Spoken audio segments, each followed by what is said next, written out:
you give us an update on Iran? Well, we're going to be doing it very shortly. Iran also, it was another way. I met with a different group of people in Iran, and we'll be making a decision on Iran very quickly. Ellie Cohanim is a former State Department Deputy Special Envoy who came to the U.S. as an Iranian refugee, and she joins us now. Ellie, I think, good morning to you. I think this is a good first start, right? It was a good first start, Lawrence. We heard a readout from both sides, from the United States and the Iranian side, that were very positive words. And we know that there is a follow-up meeting scheduled for 7 days later, this coming Saturday. Location seems to be determined to be in Europe, and making it easier on our special envoy, Steve Witkoff. And so we've heard, again, positive words come out of the meeting. But let's be real that the president is very sanguine on the Iranian threat. In the past, he's called this regime a fanatical and radical regime. Our president is very clear on the nature of this regime. And at the same time that these talks are taking place, we know that the United States has brought in a tremendous amount of military assets into the region. And this is also at the same time where we've seen 3 weeks of an aerial assault on Iran-backed Houthis in Yemen. So I think the message to the Iranians is loud and clear. We're giving you the path to diplomacy, but beware that the military option is very credibly on the table. Ellie, you kind of segue perfectly into what the Secretary of Defense, Pete Hegseth, said. He said the president is dead serious about Iran's nuclear threat. Watch. President Trump is dead serious on this issue. He's dead serious that Iran cannot have a nuclear weapon. He's dead serious that he wants it done at the negotiating table. He wants it done peacefully.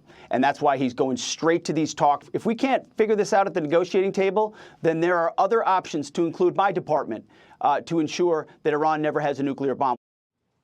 So, Ellie, take me into the president's thinking here. I mean, you were in the first administration. Some have even said that you're on the short list to be the next UN ambassador. What is the president thinking right here? Does he want to resolve this peacefully with them, or is he, frankly, just prepared for what Iran wants to do, which is delay, delay, delay, and he's not going to let that happen?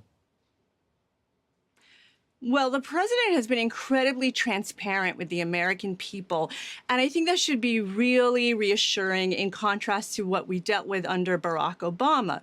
The president, at the end of March, told the American people on this network, I believe, that he had sent a letter to the Iranians with a 2-month deadline. And then a week before these talks took place, the president told the American people that there would be direct talks between the United States and the Islamic Republic of Iran. So the president, again, has been very open and very transparent and told us every step of the way what's taking place.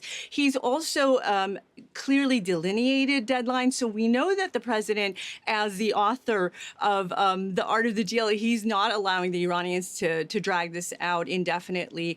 And so, all of these factors are in place. Again, the credible military threat is there.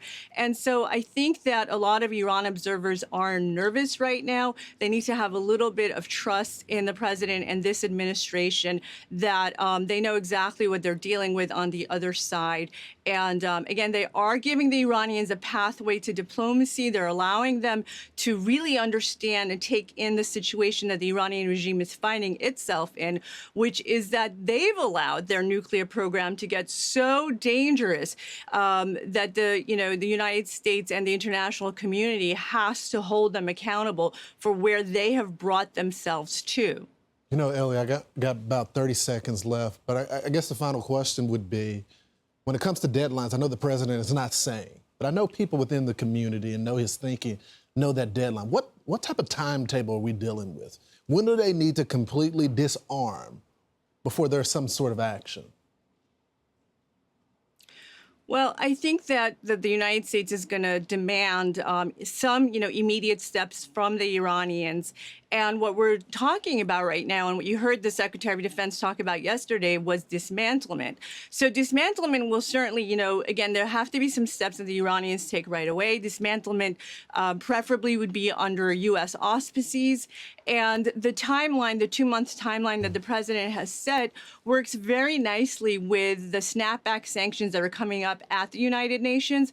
And so, there definitely seems to be a clear timeline of what the president is trying to take these talks towards. Ellie, as always, we appreciate it. We look forward to seeing what's next for you as well. Thank you so much. Thank you, Lawrence. Thanks for having me. You got it. I'm Steve Ducey. I'm Brian Kilmeade. And I'm Ainsley Earhart. And click here to subscribe to the Fox News YouTube page to catch our hottest interviews and most compelling analysis.